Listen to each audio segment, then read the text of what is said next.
What's up everybody, and thank you for joining me for another video. My name is Whack4863, but you can call me Whack.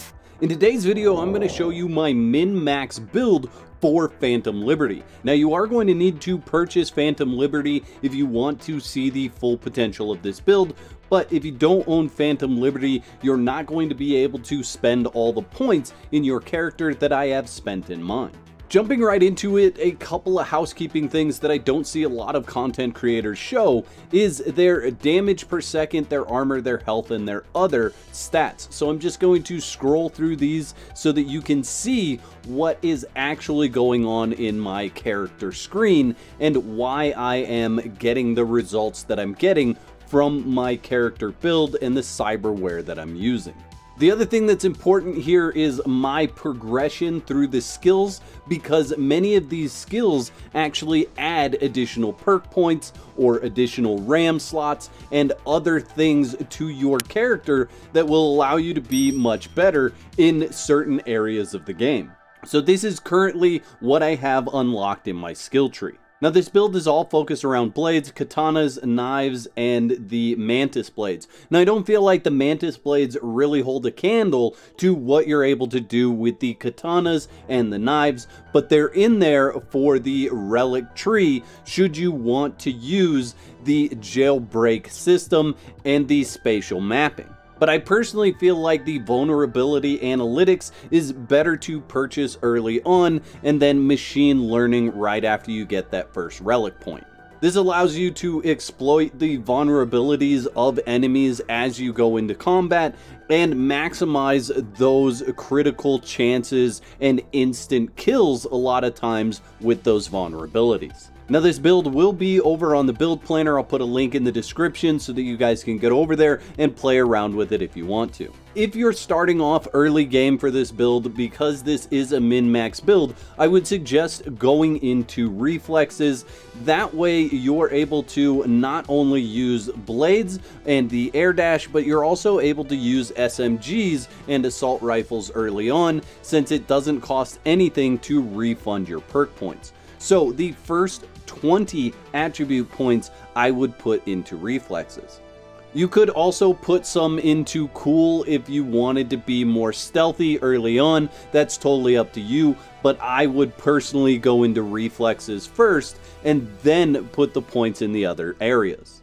So starting off with reflexes, you can see what we've got on the screen, and you can decide whether you want to use any of the vehicle perks or not, and add those whenever you want to. So if you're not worried about being able to be a stunt jockey or use any of the other vehicle combat perks, don't spend your points in there until you're ready to do that. That's kind of extra and cream of the crop, so I don't recommend spending points on those early on in game.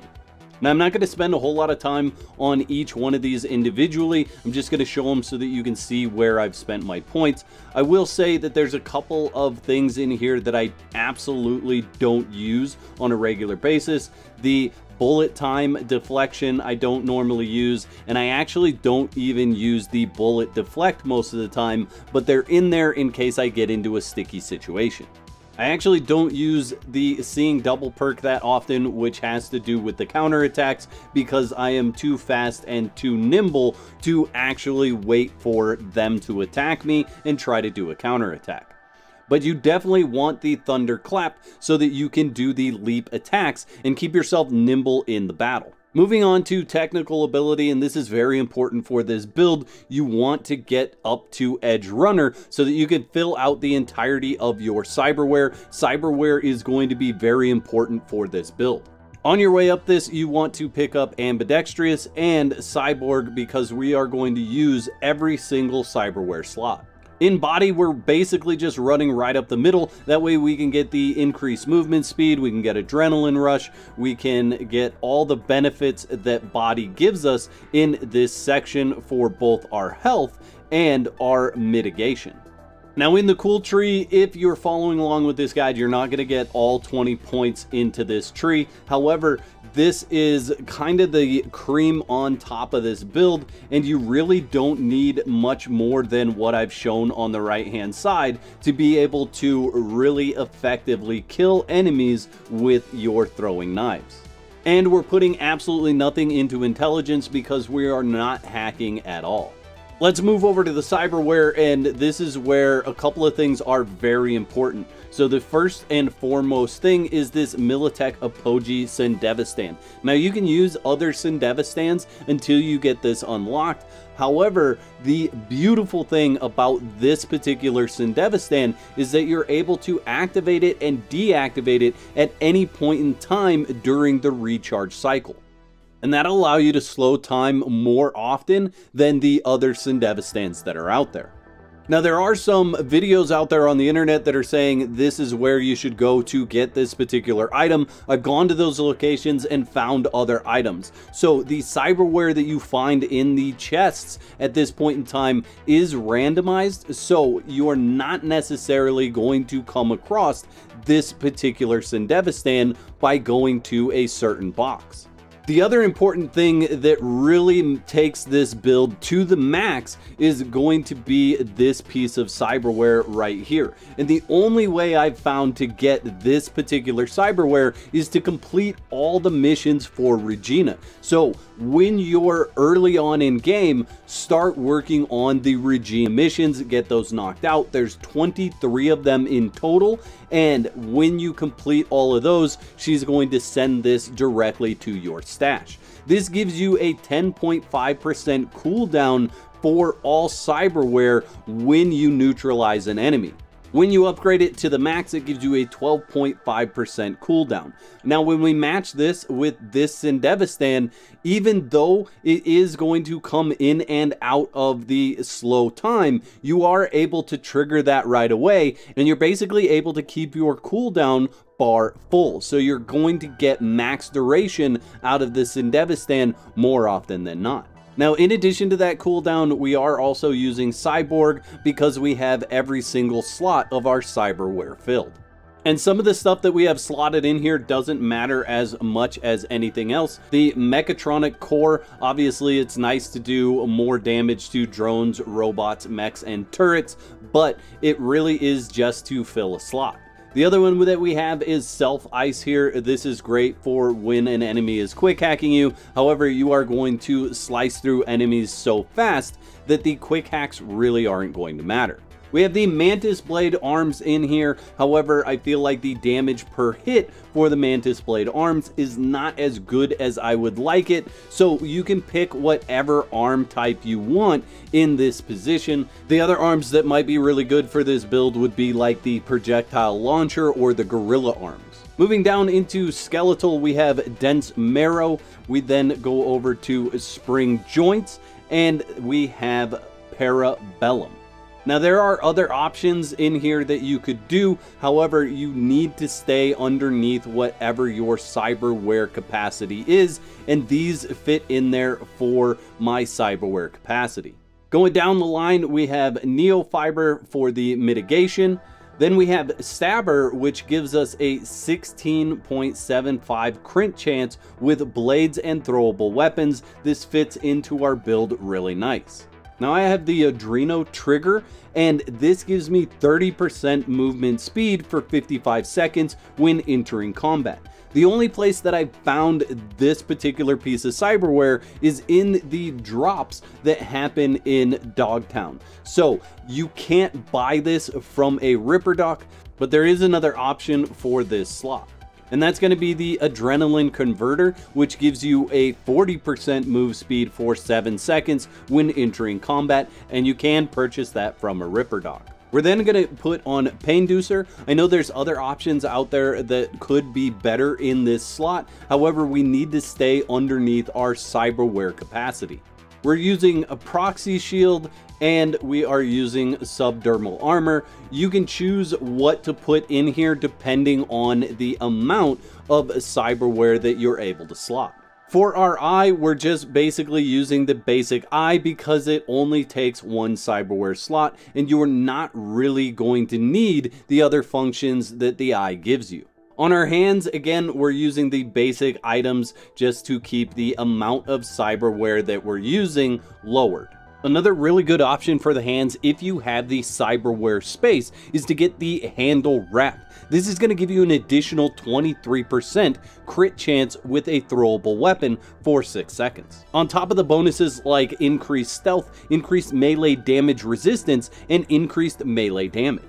Moving into the circulatory system, we have the adrenaline booster. Since you are using knives and blades, you are going to be using a lot of stamina, and I use this to keep my stamina full through the entire battle.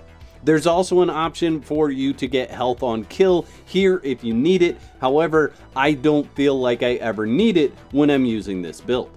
And that comes down to really having the biomonitor and the blood pump. These two work together so that this will automatically heal you when your health drops below 35%. You can also use the blood pump to get your adrenaline going if that's something that you need.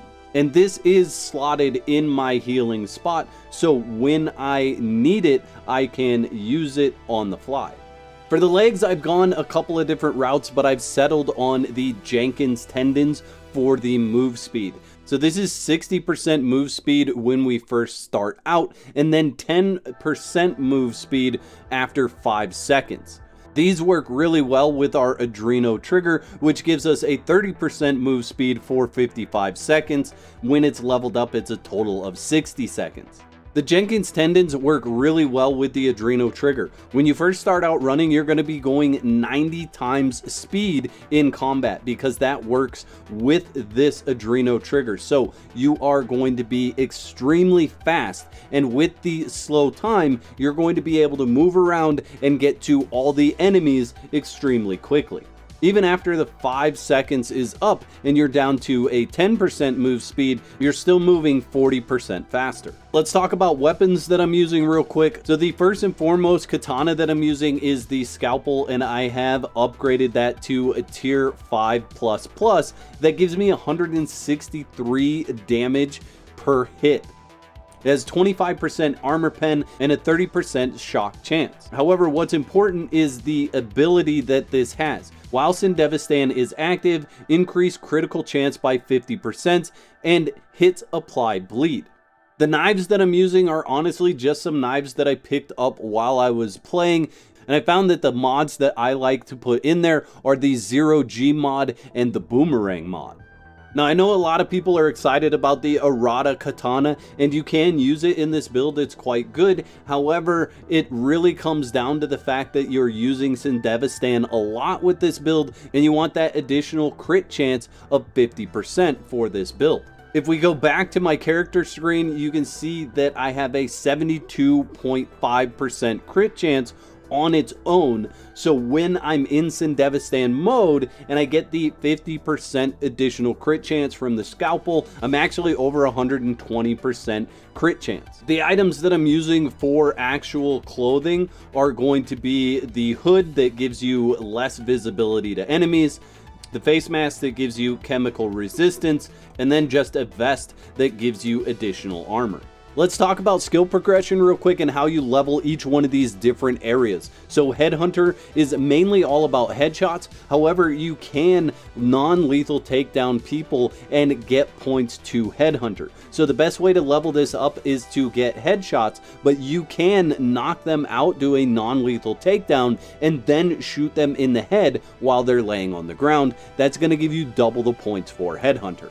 Netrunner obviously is leveled up for hacking. You can see it's quite high on my character even though I don't have any points in intelligence. That's because I started this playthrough as a hacker, and then as I went through the game, I used my one chance to reset my character to create this build. Shinobi is going to be all about blades, so anytime you're using bladed weapons, you are going to get Shinobi points. You can also get Shinobi points from being stealthy, so when you're doing those non-lethal takedowns, you are not only getting Headhunter, but you're also getting Shinobi points. Solo is all about strength, so if you want to level Solo up, you need to use some blunted weapons or possibly the gorilla arms in order to get Solo leveled up. Engineering has to do basically with fire damage and the crafting system. So there's a few easy ways to level up engineering. One is going to be to always use your grenades in an engagement. That way you are always getting engineering points for blowing things up and causing fire damage. Another way is to have a weapon that causes fire damage, like the Katana is going to cause fire damage and give you engineering points. Additionally, you can dismantle and craft items to get engineering points. Pay attention to the inventories for the Phantom Liberty vendors because some of them do sell skill shard points and perk points. Don't forget to whack the like button on your way out and let me know in the comment section below what type of build are you running. I'd like to thank all my YouTube members for your continued support. Y'all are absolute legends. If you'd like to become a legend, there's a button that says join on this page. Click that for details. There's 2 videos on the screen. Click one of those to watch next, and I'll meet you over there.